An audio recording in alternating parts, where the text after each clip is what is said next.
Labas Šaika, здорово visiems, visus sveikinu mano blogerio Valdemarka kanale. Šiandien nesakysiu, gavom apžvalgai, o vis dėlto jau senai gan turim. Kai kurie draugai sakė, blėt, baigtų ten filmuoti M-kės, kažkokius, blėt, brangius automobilius, pafilmuo kažką biudžetinio. Tai vat, biudžetinis automobilis, mano Volkswagen Touareg.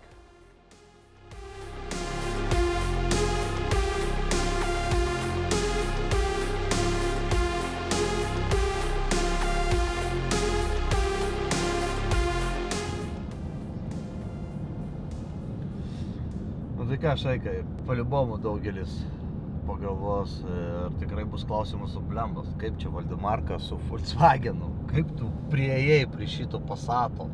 Tai iš viso predistorija buvo tokia, patys žinot, kad aš labai daug važinėjau kartu su keturračiu, man reikėjo realiai didelės mašinos su kažkokiu pravažumu ir mano kolega, kuris dirba Bidauto ir varo mašinas iš Amerikos. Mes su juo sėdėjom, kalbėjom, galvojom, ką tokio nusipirkti. Ir realiai buvau sustojęs ant to, kad mes perkam Ramą 1500. Nu, tą didelį, ten kaip tik į pikapą į galą įlenda keturratis mano. Jokių priekabų, nieko nereikia.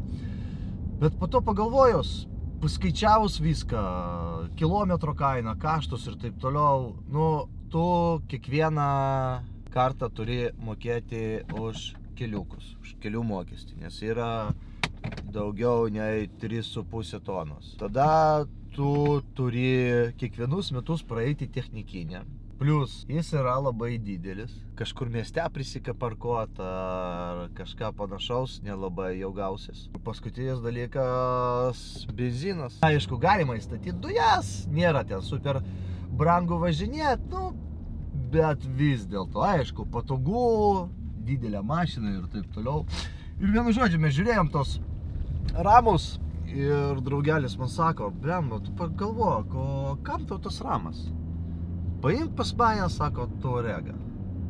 Jis atsivaręs jį iš Vokietijos, vieno savininko, senelis važinėjęs, buvo daužtas galinis ratas ir kiek jau mes su juo važinėjom? Blembas kokius 4 mėnesius turbūt, ne?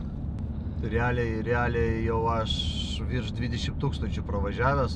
Vienu žodžiu, aš jį paėmiau, buvo realios ridos apie 140 000. Tai čia vienas iš pagrindinių punktų buvo, kodėl aš ją pirkau, šitą mašiną. Nes realiai su tokia maža rida, nupirkau aš ją už 14,5 tūkstančių. Aišku, daugelis pasakys, Touaregą galima buvo nusipirkti ir už 10, bet tikrai ne su tokia rida ir ne tokios komplektacijos.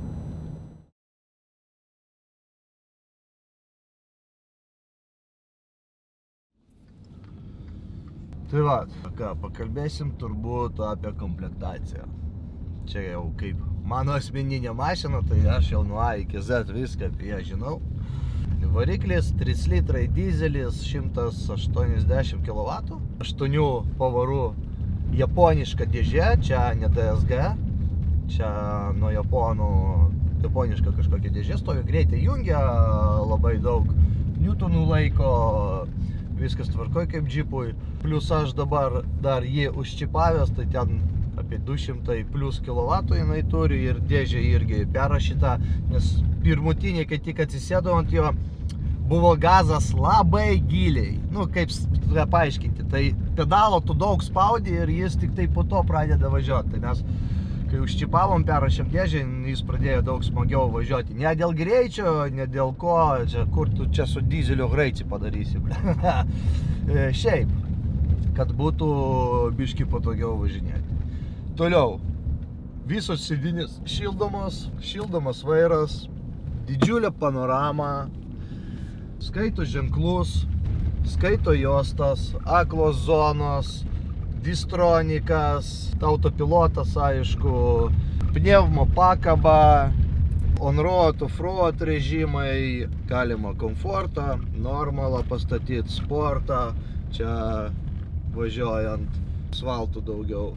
Šiaip realiai važinėjau visą laiką su komfortu ir viskas gerai. Elektrinis kablys, kas man labai reikalingas dalykas, knopkę nuspaudė, kablys išlindo, priekabą prikabinai, keturratį užkrovė, nuvariai.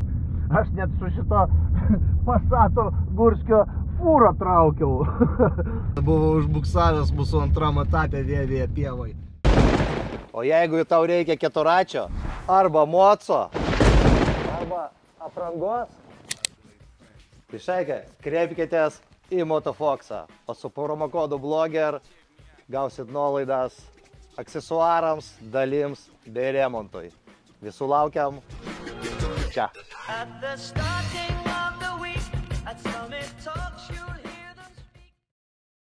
Two phones on dirty cash, get back on this credit. 40,000. I woke up late, I missed the morning rush, but still got ambulance outside of the spot, could have been no weed and it gave me clothes. I don't glamorize this life, I'm showing the kids this shit is real. Some man get nicked and slow, start giving the feds intel. I'm dropping the tape for the sake, I don't give a fuck about the record sales. I don't wanna go anywhere on my own if I play.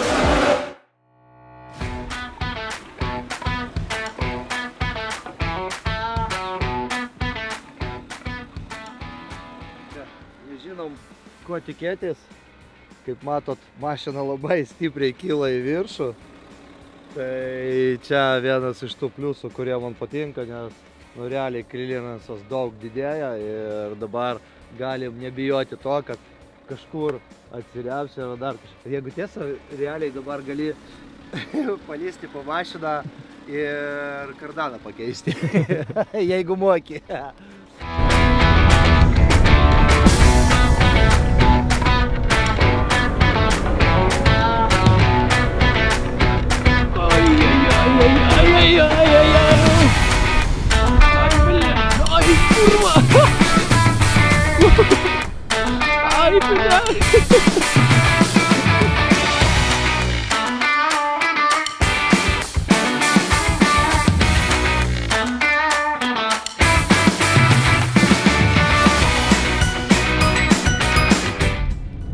Нихуя не мотал.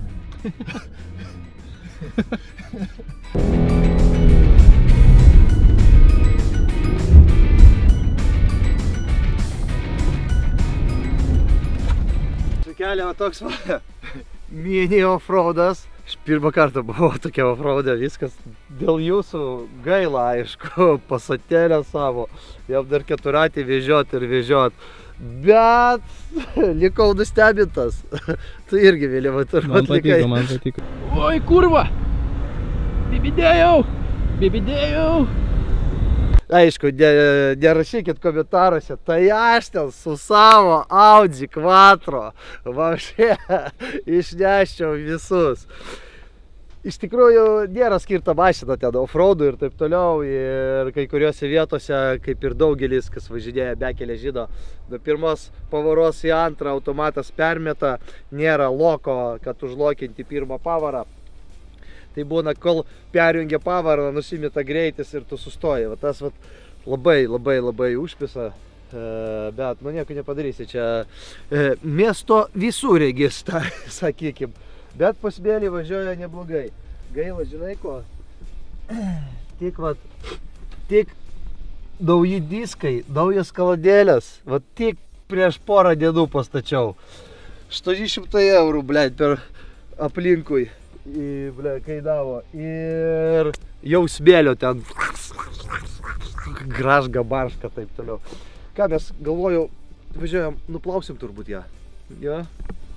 Gerai.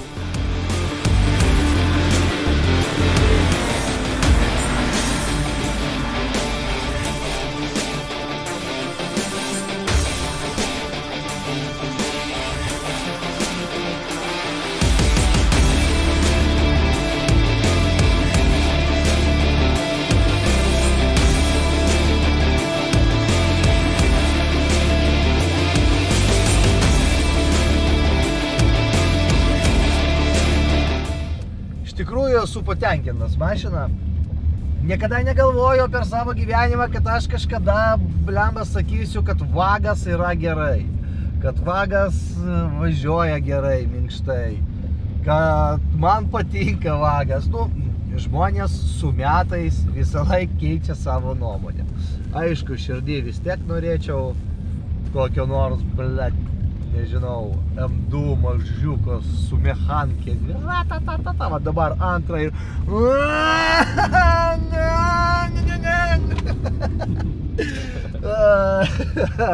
Bet, nu, ką padarysi. Tai va, tai kelia palaiką, aišku, ir laukite dar serijos. Mes su Vilimu prisikalbėjom, kaip suprato, surinkom jau su Volvo, kiek aš ten mačiau, 750 gal laiko jau yra. Tai laukiam, kol pagamins priekabą, kraunam šmutkės patalinę ir pizdinsim į Austriją.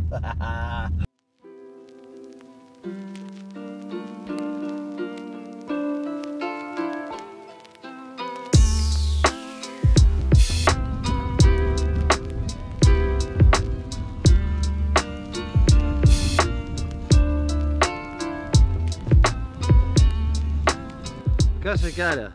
Vat, tokia serija gavosi. Biškį ekšionų davėm.